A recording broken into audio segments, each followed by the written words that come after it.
Hello students, yesterday we have seen grouping of a series.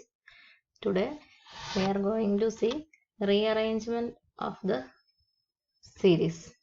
I have given the notes and hope that you have gone through the notes of rearrangement of a series. If so, you can understand it easily. In grouping, the order of the terms is not disturbed, kept the same, and in rearrangement the order is scrambled. That is, for example, if you are given sigma xn, the rearrangement terms are different in different positions. Ultimately they are same, but positions are different. Therefore we write the rearrangement as sigma yn. Suppose that sigma xn, as an example, 1 plus 1 by 2 plus 1 by 3 plus 1 by 4 plus etc. is given. Then a rearrangement 1 by 2 plus 1, no brackets is used. Here the first term in sigma xn is x1, second term 1 by 2, third term 1 by 3, fourth term 1 by 4, etc. for sigma xn.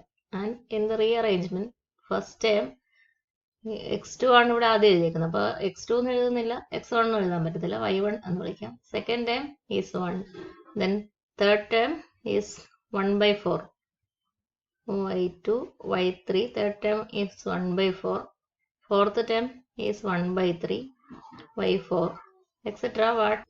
What will be the general term? 1 by 2n comes first, then 1 by 2n minus 1 after 1 by 2n. That will be the expression for the general terms. After 1 by 2n, we get 1 by 2n minus 1.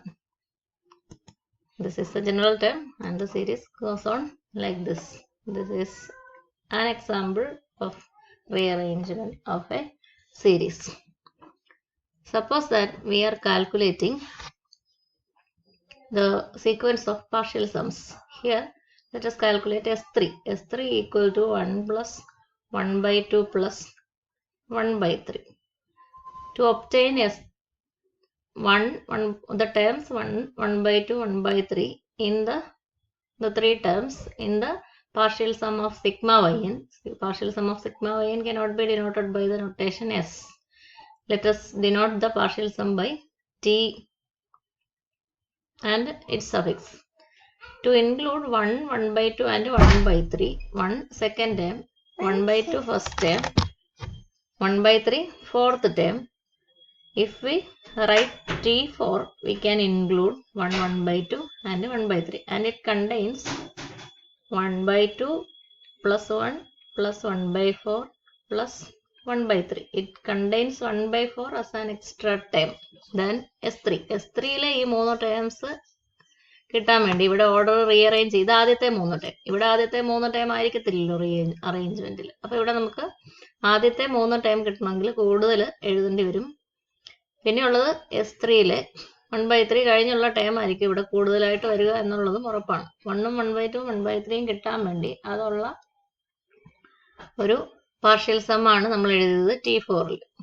അപ്പോൾ അവിടെ 1, 1 by 2, 1 by 3 അല്ലാതെ extra ഒരെണ്ണം കാണും. അത് sigma എക്സനിലെ terms നോക്കിയാൽ 1 by 3 കഴിഞ്ഞിട്ടുള്ള ഒരു term ആയിരിക്കുകയും ചെയ്യും. നമുക്ക് തീരത്തിന് അത്യാവശ്യമുണ്ട്, അതുകൊണ്ട് അങ്ങനെ ഒരു കൺസെപ്റ്റ് ആദ്യം അവതരിപ്പിച്ചു എന്നേ ഉള്ളൂ. This is about rearrangement of a series, and the rearrangement theorem states that if sigma xn is an absolutely convergent series, then the rearrangement of the series sigma yn എന്ന് വിളിക്കുന്നത് ശരിയല്ല, വേറെ നമ്പറാണ്.